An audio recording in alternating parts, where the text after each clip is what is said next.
السلام علیکم، خوش آمدید۔ شروع کرتے ہیں۔ بسم اللہ الرحمن الرحیم۔ بس جو لوگ ایمان لا چکے ہیں وہ تو یہ یقین جانتے ہیں کہ یہ مثل بالکل ٹھیک ہے اور ان کے پروردگار کی طرف سے ہے۔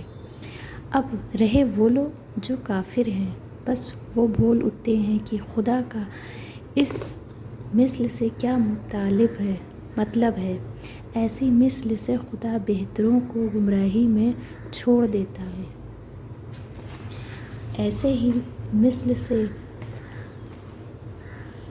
بہتروں کو ہدایت کرتا ہے مگر گمراہی میں چھوڑتا بھی ہے۔ تو ایسے بدکاروں کو، جو لوگ خدا کے عہد ایمان کو مضبوط ہو جانے کے بعد توڑ ڈالتے ہیں اور جن تعلقات کا خدا نے حکم دیا ہے ان کو فتح کر دیتے ہیں اور ملک میں فساد کرتے پھرتے ہیں، یہی لوگ گھاٹا اٹھانے والے ہیں۔ ہاں، کیونکہ تم خدا کا انکار کر سکتے ہو حالانکہ تم ماؤں کے پیٹ میں بے جان تھے۔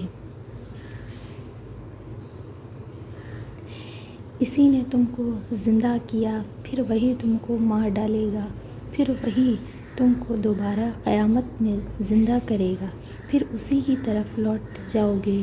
وہی تو وہ خدا ہے جس نے تمہارے نفع کے لیے زمین کی کل چیزوں کو پیدا کیا۔ پھر آسمان کے بنانے کی طرف متوجہ ہو تو 7 آسمان ہموار مستحکم بنا دیے، اور وہ خدا ہر چیز سے خوب واقف ہے۔ اور اے رسول، اس وقت کو یاد کرو جب تمہارے پروردگار نے فرشتوں سے کہا کہ میں اپنا ایک نائب زمین میں بنانے والا ہوں، تو فرشتے تعجب سے کہنے لگے، کیا تو زمین میں ایسے شخص کو پیدا کرے گا جو زمین میں فساد اور خونریزیاں کرتا پھرے؟ حالانکہ اگر خلیفہ بنانا ہے تو ہمارا حق ہے، کیونکہ ہم تیری تعریف سے تسبیح کرتے ہیں اور تیری پاکیزگی ثابت کرتے ہیں۔ تب خدا نے فرمایا، اس میں تو شک ہی نہیں کہ جو میں جانتا ہوں تم نہیں جانتے، اور آدم کی حقیقت ظاہر کرنے کی غرض سے آدم کو سب چیزوں کے نام سکھا دیے، پھر ان فرشتوں کے سامنے پیش کیا اور فرمایا کہ اگر تم اپنے دعوے میں کہ ہم مستحق خلافت میں سچے ہو تو مجھے ان چیزوں کے نام بتاؤ۔ تب فرشتوں نے عاجزی سے عرض کی، تو ہر عیب سے پاک و پاکیزہ ہے، ہم تو جو کچھ تو نے بتایا ہے اس کے سوا کچھ نہیں جانتے، تو بڑا جاننے والا پہچاننے والا ہے۔ اس وقت خدا نے آدم کو حکم دیا کہ اے آدم، تم ان فرشتوں کو ان سب چیزوں کے نام بتا دو۔ بس جب آدم نے فرشتوں کو ان چیزوں کے نام بتا دیے تو خدا نے فرشتوں کی طرف خطاب کر کے فرمایا کہ کیوں میں تم سے نہ کہتا تھا کہ میں آسمانوں اور زمین کے چھپے ہوئے راز کو جانتا ہوں، اور جو کچھ تم اب ظاہر کرتے ہو اور جو کچھ تم چھپاتے تھے وہ سب جانتا ہوں۔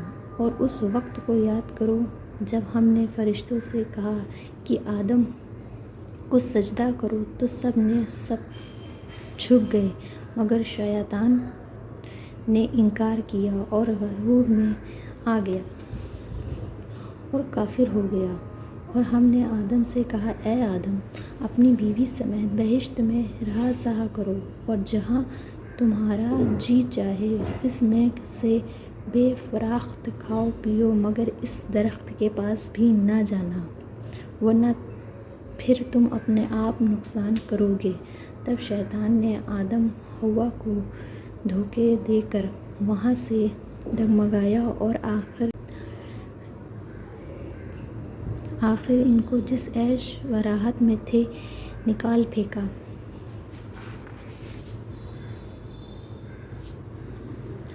ہم نے کہا اے آدم حوا تم زمین پر اتر پڑو، تم میں سے ایک کا ایک دشمن ہوگا اور زمین میں تمہارے لیے ایک خاص وقت قیامت۔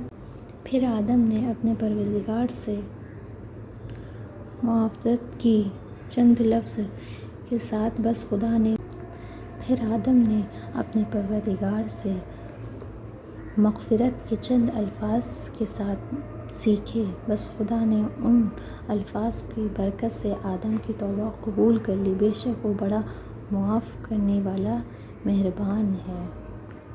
صدق اللہ العلی العظیم۔ خدا حافظ، دعاؤں میں یاد رکھیے گا۔